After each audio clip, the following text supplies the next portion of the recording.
From Pacifica, this is Democracy Now! He admitted that, yes, he did in fact spy on us. He did in fact infiltrate us. He admitted that he did pass on information to an intelligence network which was composed of dozens of law enforcement agencies ranging from municipal to county to state to regional, and several federal agencies including Immigration Customs Enforcement, Joint Terrorism Task Force, FBI, Homeland Security, the Army, and Fort Lewis. Spying on peace activists. New details emerge about the Army infiltrating anti-war groups in Washington state and beyond. One just-released email shows an Army employee talking to police departments in Los Angeles, Portland, Oregon, Eugene, Everett, and Spokane about the need to collect and share intel on leftists and anarchists. Then spies of Mississippi. They were out to stop overt efforts at integration. It's state government itself. We're not just talking about some rednecks on the street or pulling us off. This is defiance at its highest levels. We knew we were being followed. I knew my life was in danger.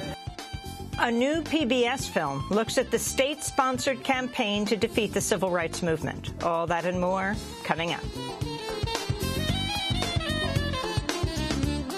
Welcome to Democracy Now!, democracynow.org, The War and Peace Report. I'm Amy Goodman. Ukraine is delaying the formation of a new government until Thursday, following the ouster of democratically elected President Viktor Yanukovych after months of protests that killed dozens of people. The Obama administration's indicated it no longer recognizes Yanukovych as Ukraine's leader and has pledged financial support to Ukraine. President Yanukovych had come under fire for strengthening ties with Russia instead of Europe. Russian Prime Minister Dmitry Medvedev has rejected the interim government. Strictly speaking, there is no one to talk to there. The government doesn't exist. There are big doubts about the legitimacy of a whole series of organs of power that are now functioning there. Some of our foreign partners, our Western partners, think differently, that those are legitimate bodies. I don't know what constitution and what laws they have been reading. It seems to me it is an aberration to call legitimate what is essentially the result of an armed mutiny. Pakistani officials say the Pakistani military has conducted airstrikes on North Waziristan, killing at least 30 people. The northwestern region is also a frequent target of U.S. drone strikes. The bombings come after talks between Pakistan and the Taliban broke down last week. The Pentagon's outlined a 5-year budget plan that would shrink the number of active-duty soldiers to its smallest size since before World War II, while expanding the number of special operations personnel. Defense Secretary Chuck Hagel outlined the proposal on Monday. These recommendations will adapt and reshape our defense enterprise so that we can continue to protecting this nation's security in an era of unprecedented uncertainty and change. As we end our combat mission in Afghanistan, this will be the first budget to fully reflect the transition DoD is making for after 13 years of war. Under the plan, the number of active-duty soldiers would decrease to about 450,000, but special operations forces would increase by about 6% to nearly 70,000. The plan also includes cuts to military benefits. Residents of Beijing are suffering through a 6th day of heavy smog. On Monday, authorities issued the second highest level of pollution alert for a second time after it was used for the first time ever on Friday. During an orange alert, children and the elderly are warned not to go outside. Dozens of factories have shut down in a bid to curb pollution.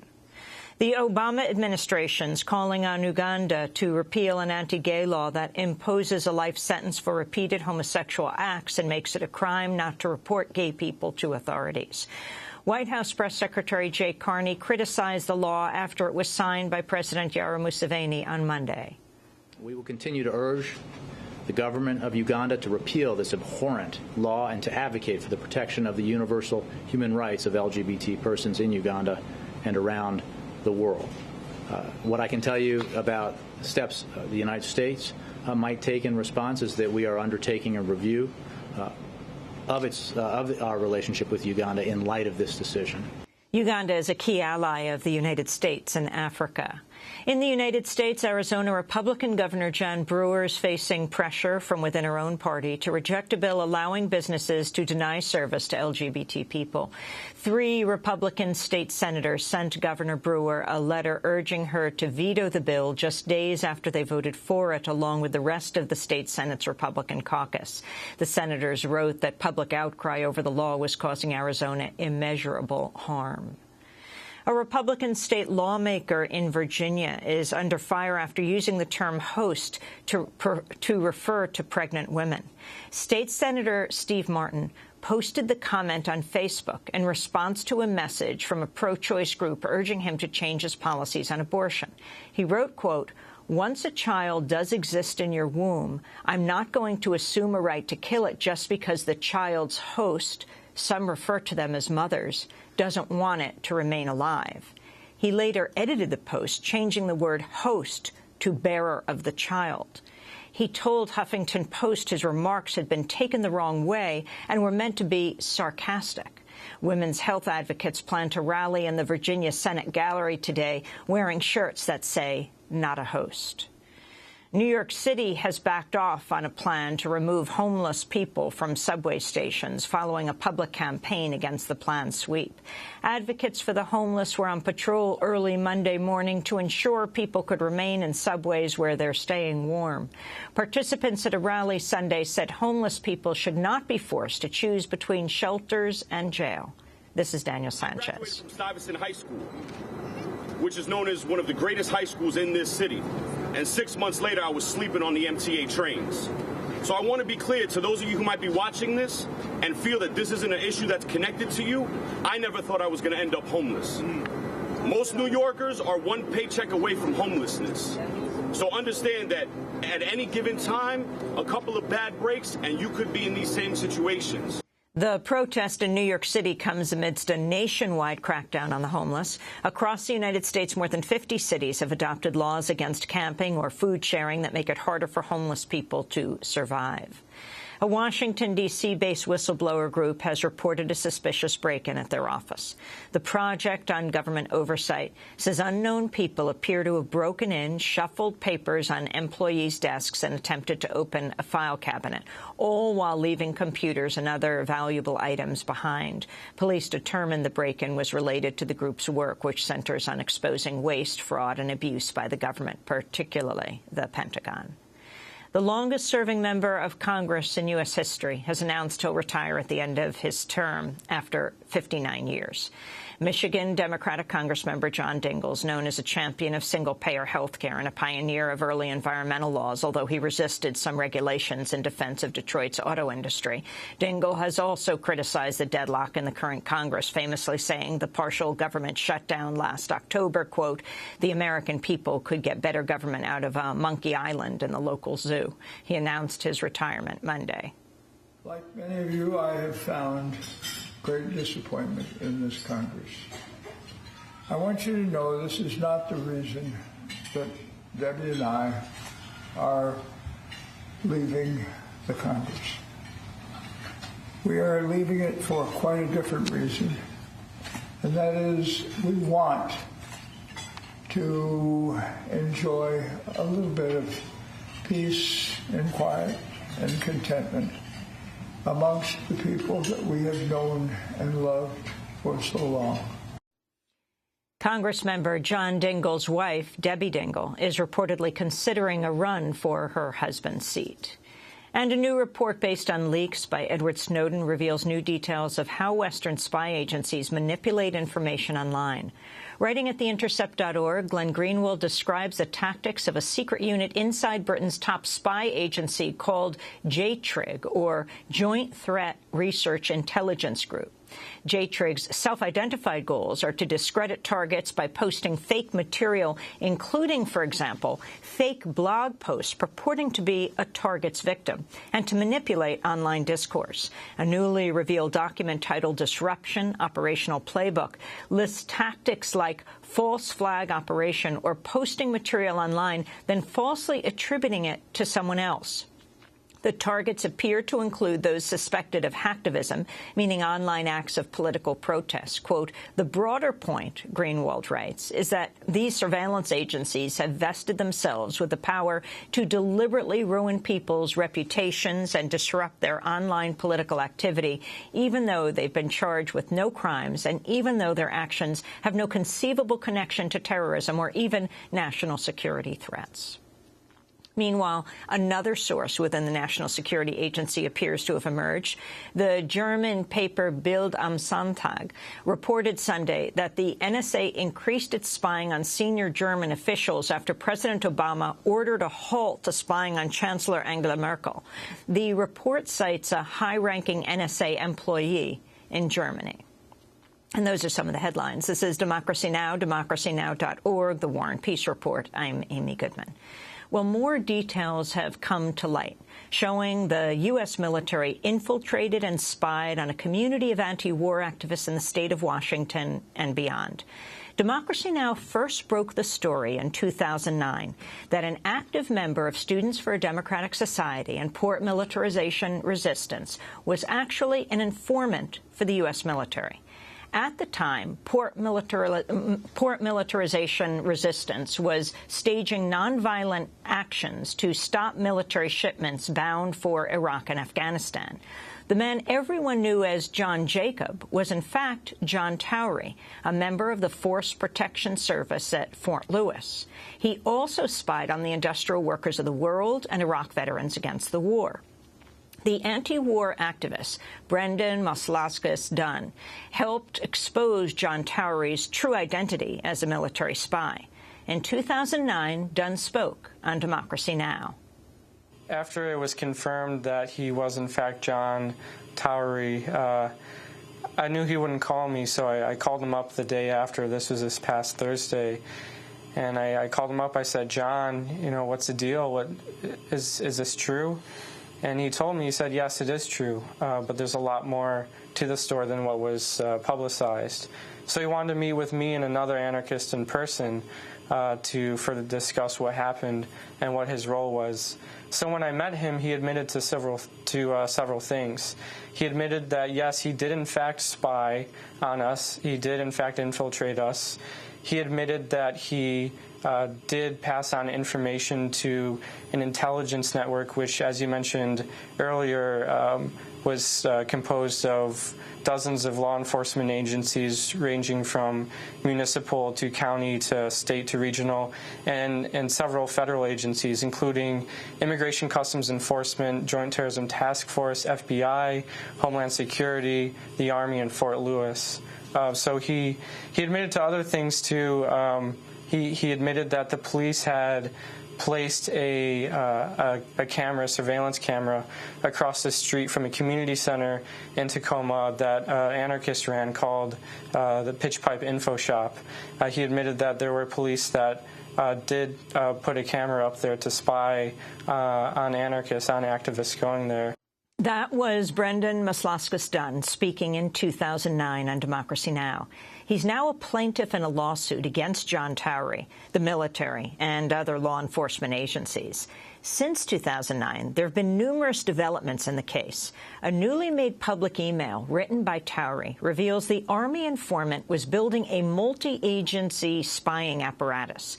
The email was sent by Towery using his military account. It was sent to the FBI as well as the police departments in Los Angeles, and Portland, Eugene, Everett, and Spokane, Washington. He wrote, quote, I thought it would be a good idea to develop a leftist anarchist mini-group for intel sharing and distro. Towery also cites zines and pamphlets and a comprehensive web list as source material, but cautions the officials on file sharing because, quote, it might tip off groups that were studying their techniques, tactics, and procedures, he wrote. The subject of the email was anarchist information.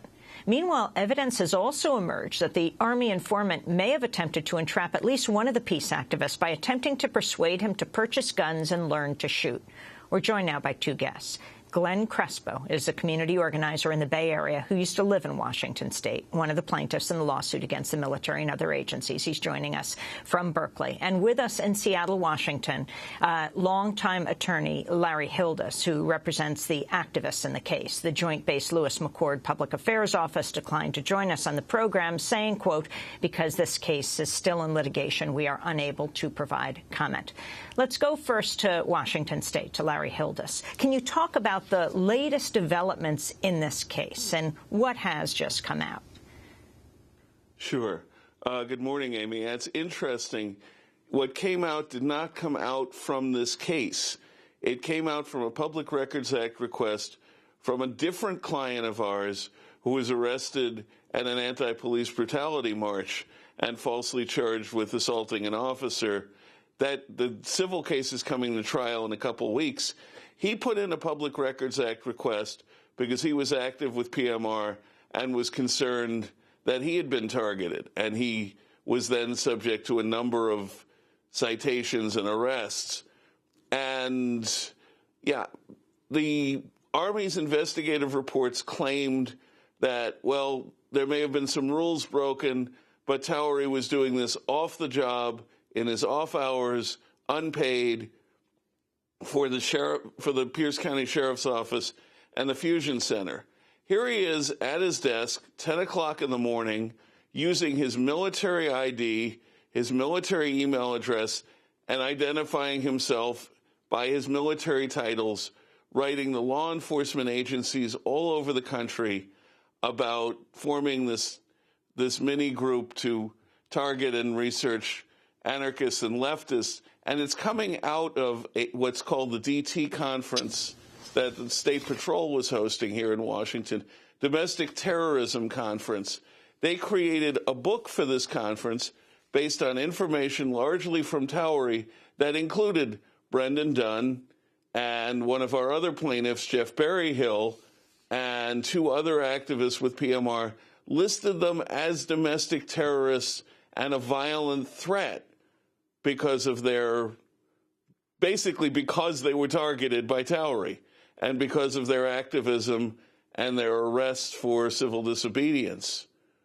So he's taking something he created, labeling these people as terrorists, going to a conference with this information and saying we should disseminate this and work on this more broadly. It also puts the lie to Towery's claim and his supervisor Tom Rudd's claim that Towery was simply working to protect troop movements from between Fort Lewis and the public ports of Stryker vehicles going to the occupations in Iraq and Afghanistan.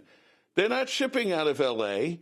They're not shipping out of Portland or Eugene, and none of these are agencies that are directly involved in protecting military shipments from Fort Lewis. So it's clear there's a much larger agenda here.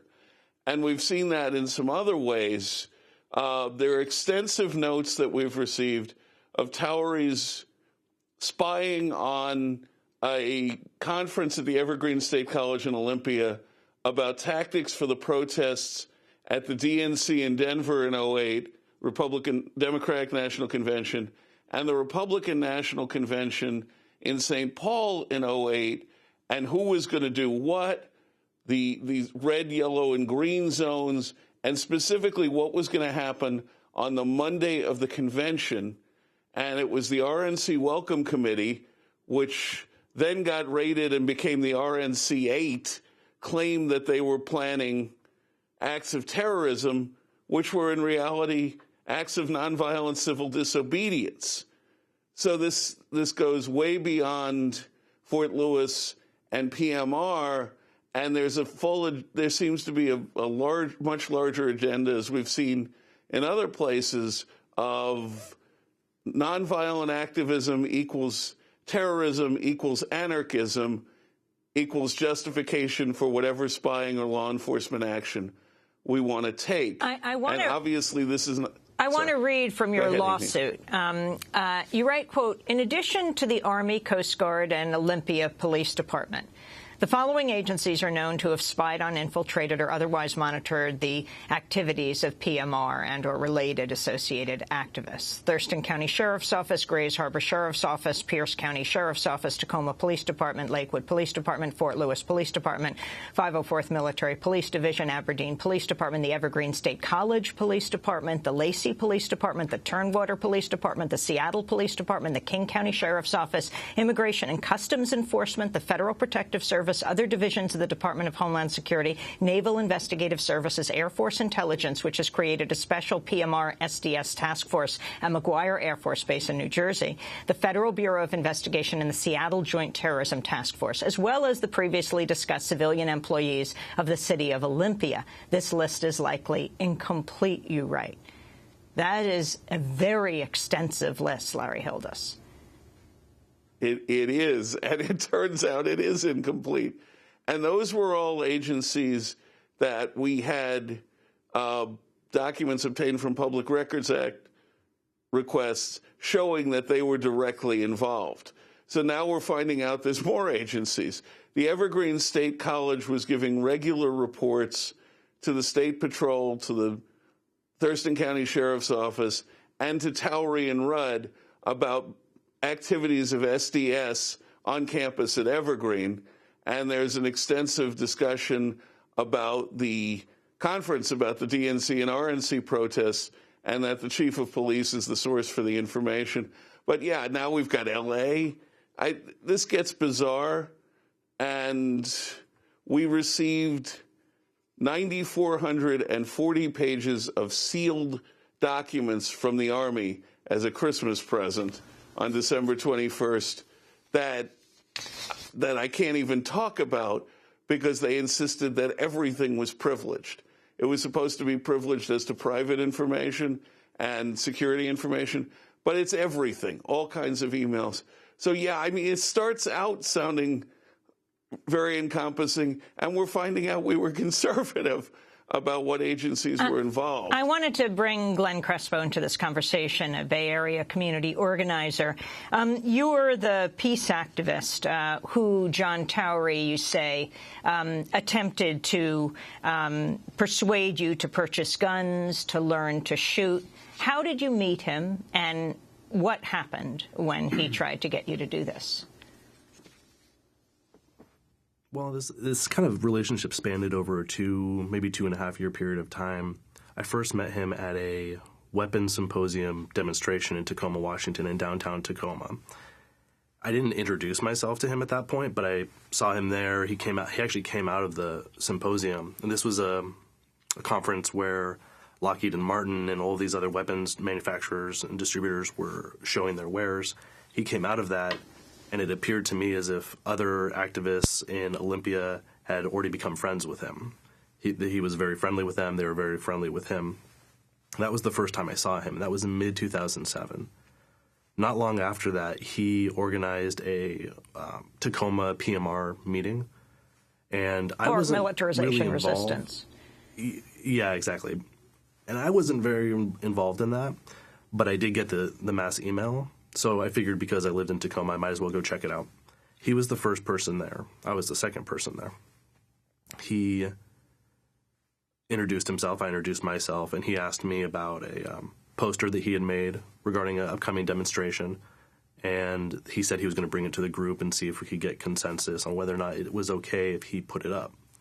And I told him that I looked at the poster and said, this is pretty general. There's no particular reason I really think that he has to get consensus on whether or not he can put a poster up that's kind of basically just time and place and description of the event. And that was the first time I met him. He later on used that conversation as a way to boost our rapport between each other when he said that he thought that conversation was really profound to him, that he believed that it was interesting, that I kind of wanted to or suggested that he bypass some sort of consensus process regarding this poster, so that he can just do, that he can do what he wants. He can put the poster up if he wants to. That was very interesting. I realized that in retrospect that was a way that he tried to broaden or expand upon our friendship in the beginning. And then where did the guns come in? probably within the 6 to 7 months after meeting him, so late 2007, he had started coming to events at the house I was living at in Tacoma. We did a lending library, and we were doing a lot of organizing regarding the Tacoma Immigration and Customs Detention Center, so the ICE Detention Center. He would go to those meetings. He would come over for potlucks, so both public and private events. He kind of worked his way in as a friend. He produced a handgun to me in our kitchen, just between he and I. He carried it in his side pocket. He said he always carried a handgun on him. And he emptied it. He put the magazine out. He cleared the chamber, and he handed it to me. And he said he always carries one on him. And that was the first time he really talked about guns with me. And I was caught off guard because at the time I was in my early 20s. I had never held it. I don't think I had seen a handgun really like that before. And that was kind of the beginning of him starting to talk more about guns. And he had said that if we ever wanted to go shooting, being me and my friends, or myself in particular, he would take us shooting, or he knows where all the gun shows are at, so we could go to gun shows if we're interested. And then later on, these things did happen when he prompted myself and others to go to the Puyallup gun show and purchase a rifle, And then that went into going to shooting ranges that he was already a member of. He would drive us to all of these things, take us to these shooting ranges. And this seemed fairly innocuous to me in the beginning. I mean, Washington's a pretty, gun owner friendly state. It didn't really surprise me because he wasn't saying anything crazy or really implying anything crazy at that point. But about a year into that, there was a significant shift in his personality. Whereas in the beginning, he was very optimistic and seemed very hopeful and kind of seemed lonely. I mean, he was, in his early 40s, early to mid 40s. He was primarily surrounding himself with people who were in their early 20s. And he just came off as if he was kind of a sweet, harmless guy and was kind of lonely and wanted to hang out with people that he felt like he had something in common with as far as his ideas went. But like I said, into a year into that relationship, he started to become a little bit more sinister and dark in his demeanor and the things he would talk about. And this continued to go into him giving myself and another friend a set of documents that were military strategy documents. And he said that he suggested that we, whatever that meant, use those documents in our actions.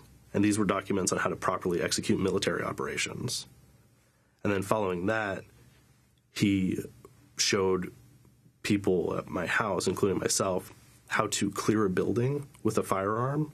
And these things were prompted by him. He would basically say, hey, do you want, check this out. Look, I could explain this stuff. And he would just go into it on how to, for example, in this case, clear a building with a firearm. So he had a mock, he would hold a rifle up, or a make-believe rifle, and clear and stalk around the lower levels of our house and up the stairwell, all the way up the second stairwell into the attic. And the whole time talking about how he would, how he was clearing corners and checking angles and all this stuff that nobody particularly had any interest in. And around the same time, he had, conversations with me about how he believed that anarchists were very similar to fascists in almost in a positive light, where he was saying that they both don't care about the law and don't use the law to get what they need or what they want. And that he believed that the only way anarchism or anarchy would ever work, in his words, would be if 5 billion people died.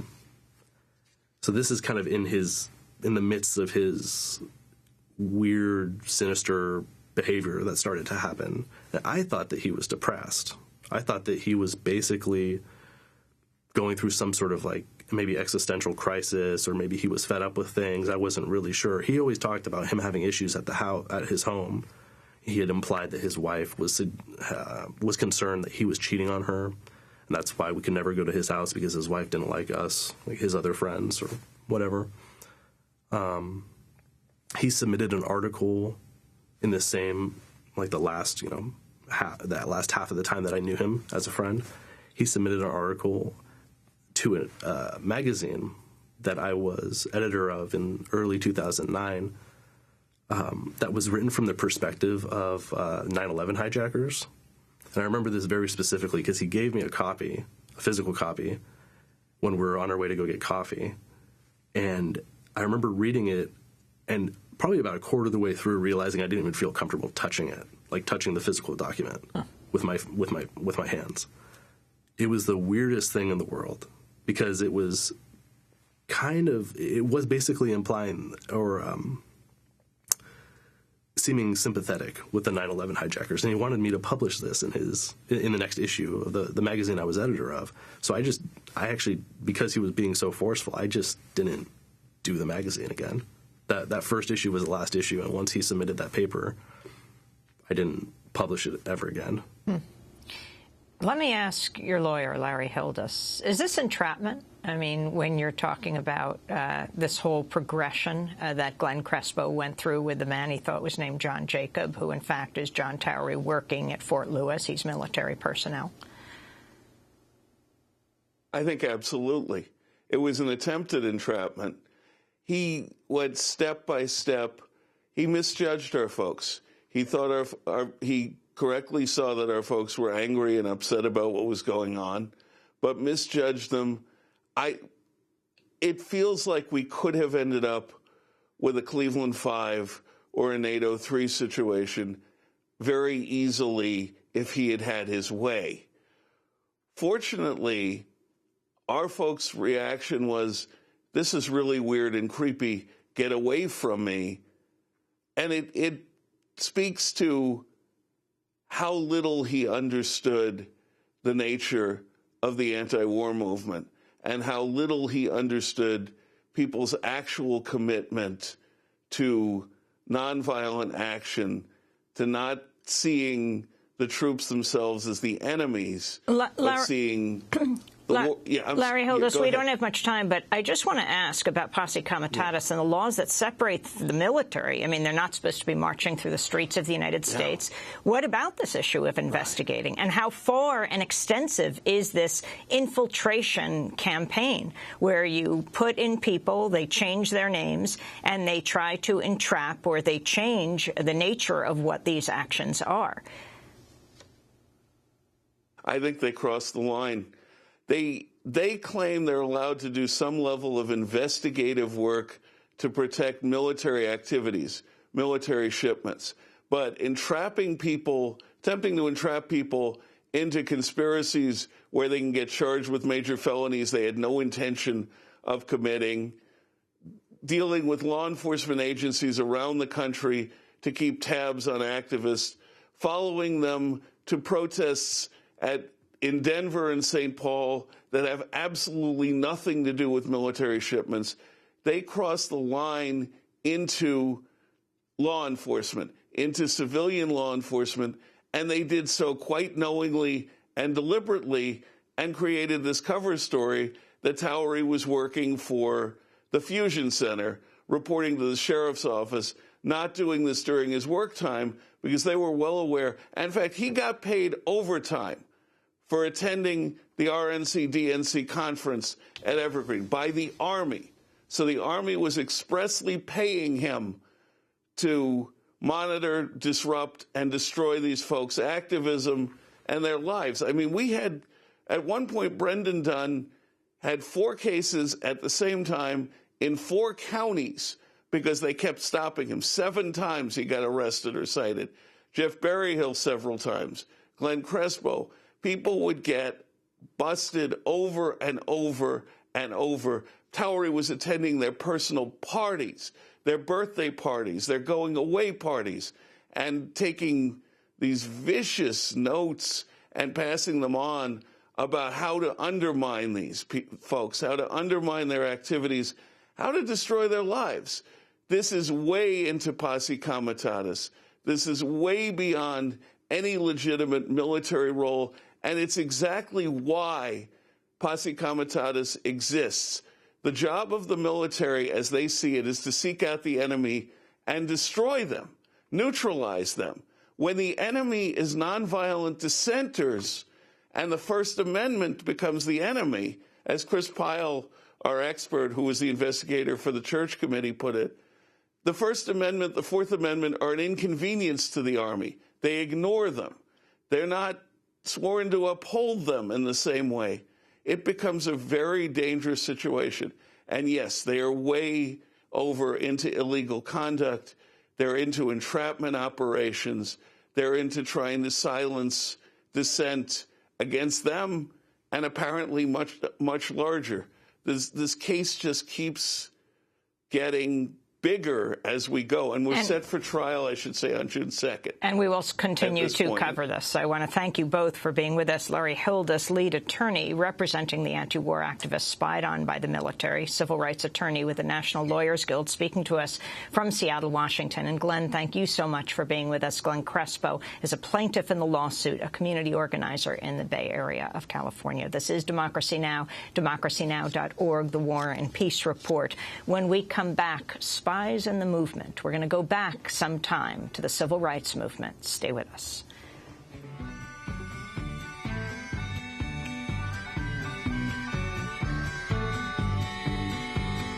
I spy with my little eye. To fall is connected to try. Did I?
Paskalev here. I Spy, his song. This is Democracy Now!, democracynow.org, the War and Peace Report. I'm Amy Goodman as we turn now to another story of government spying on activists, this time during the civil rights movement. The story is told in a new film now airing on PBS. It's called Spies of Mississippi.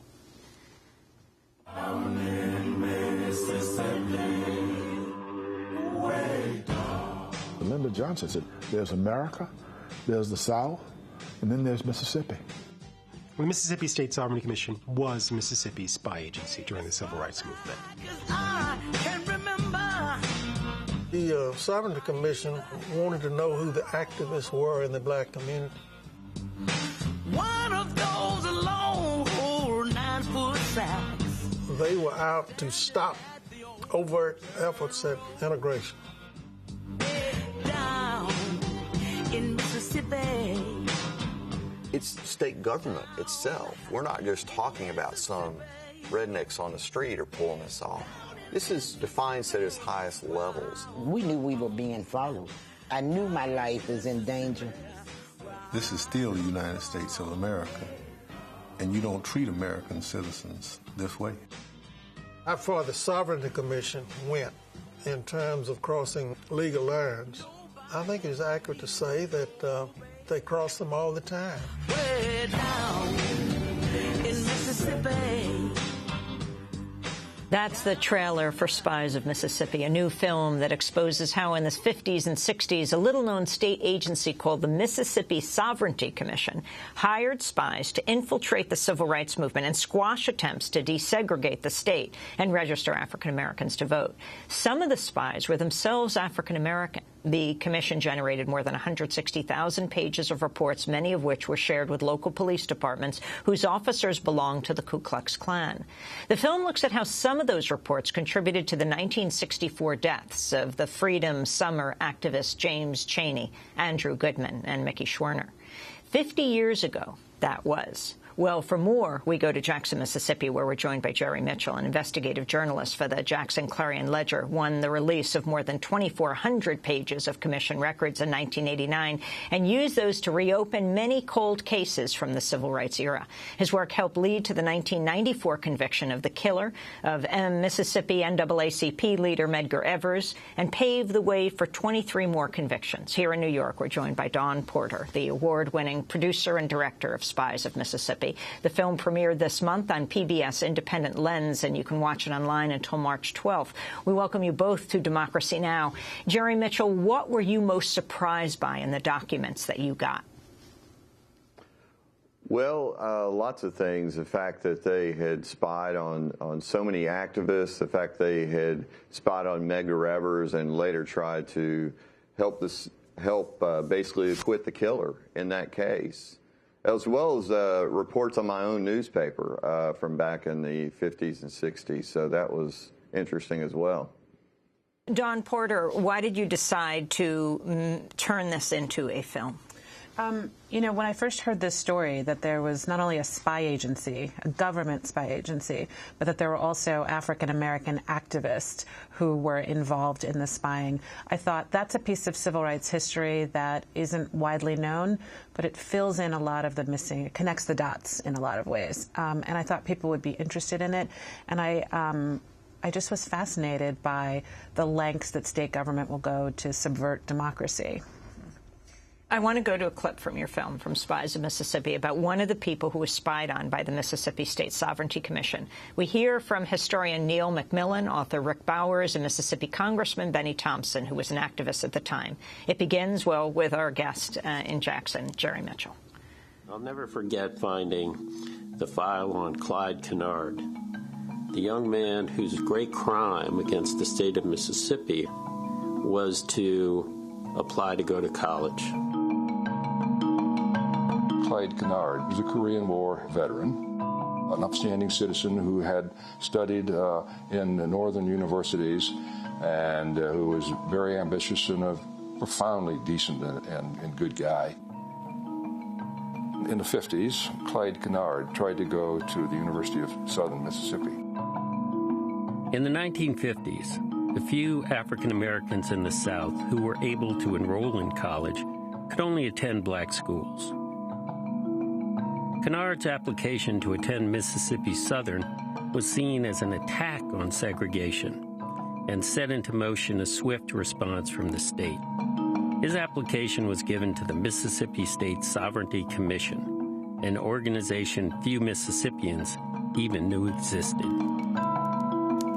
They did a report that tracked his background growing up in Mississippi, his time spent with his family in Chicago, his time in the military, his time at the University of Chicago,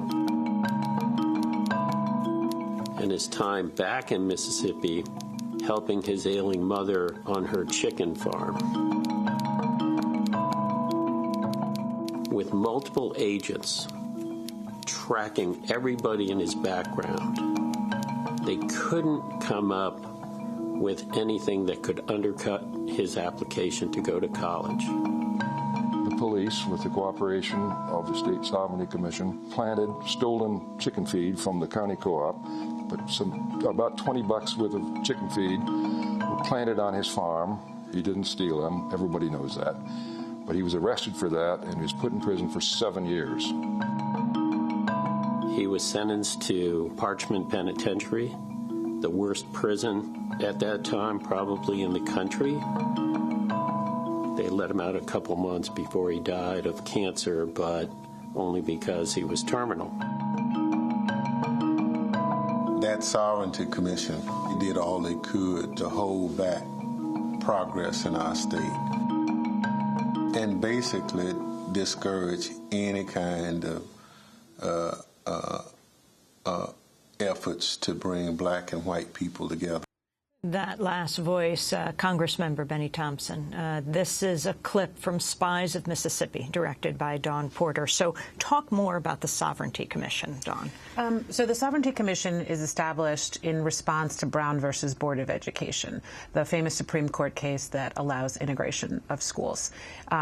that case was seen by Mississippi as almost a declaration of war. It was viewed as an attack on Mississippi's sovereignty and set into motion a vast response from the state.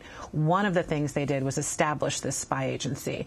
And I think what's so remarkable about this is it was a spy agency hidden in plain sight. There was an allocation of taxpayer dollars, $250,000, which in 1950s money is serious money. There's an office that reports to the governor of Mississippi. And one of the things they did was hire spies. So in the early years, what you see in the 50s is exactly what happens to Clyde Kennard. His crime was applying to go to a white school. And I thought it's such wonderful tie-in to the segment you just did about how when a state government feels that its authority, its directions are being challenged, that anything goes. And so they literally ruined this young man's life. I think he had come from the University of Chicago. He wanted to be near his family. He wanted to continue his education. And to deliberately plant evidence in order to arrest him and sentence him to prison, I think is just, I wish it was more shocking, but it's certainly terrible. This is another clip from Spies of Mississippi featuring Horace Harded, a member of the Mississippi Sovereignty Commission, beginning with a promotional video about the Jackson Police Department leading up to Freedom Summer. The Jackson Police Department operates with the best demonstration deterrent of any city in the country. In addition to Thompson's tank, armor-plated and equipped with 9 machine gun positions, the arsenal includes cage trucks for transporting masses of arrested violators. Searchlight trucks, each of which can light 3 city blocks in case of night riots. Police dog teams, trained to trail, search a building, or disperse a mob or crowd. Mounted police for controlling parades and pedestrian traffic. And compounds and detention facilities to hold and house 10,000 prisoners. Along with these ironclad police facilities, there are new ironclad state laws outlawing picketing, economic boycotting, and demonstrating. Other laws to control the printing and distribution of certain types of information, and laws to dampen complaints to federal authorities. We called out the highway patrol and the guard and people like that to keep them in line. We kept them in line. We locked up a lot of them, put them in jail for disorderly conduct, that sort of thing. The jails in Jackson were full. In several other places we had them. I don't mind coming to jail. I don't mind suffering at all. And I will suffer some more just for my freedom. I want equal rights. I want equal rights. We were not intimidated. And I think that's important. If you get intimidated, you can't control anything.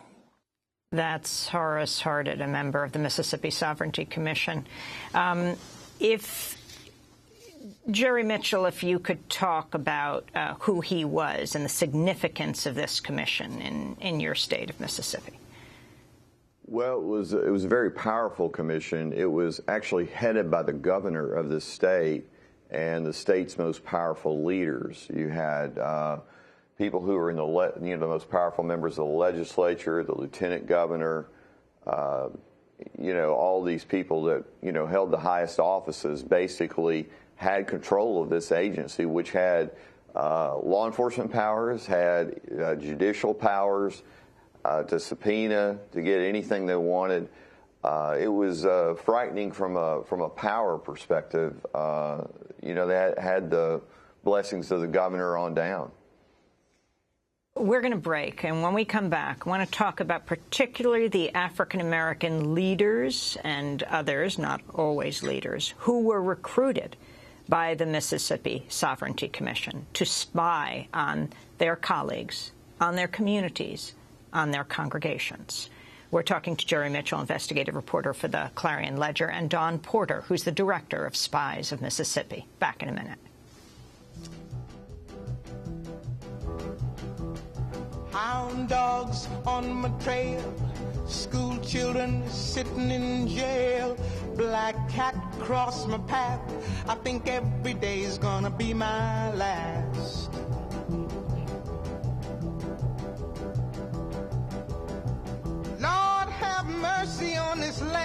mine. We all gonna get it in due time.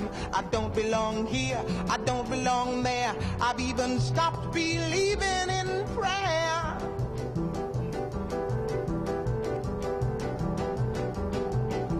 Don't tell me, I'll tell you.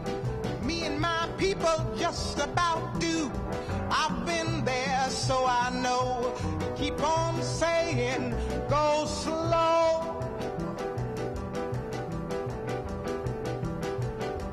Nina Simone, Mississippi, goddamn. This is Democracy Now!, democracynow.org, The War and Peace Report. I'm Amy Goodman. As we continue with the new film that's airing on PBS around the country, an independent lens called Spies of Mississippi, I want to go to a clip of R.L. Bolden, who is the former vice president of the Mississippi NAACP, whom many believe was Agent X, who reported to the Mississippi State Sovereignty Commission. They claimed that I was a spy. That was a lie. I wasn't no spy. I was worse than shocked. But I didn't realize that kind of information was out there because it wasn't true. It's possible that the detective agency was passing on information.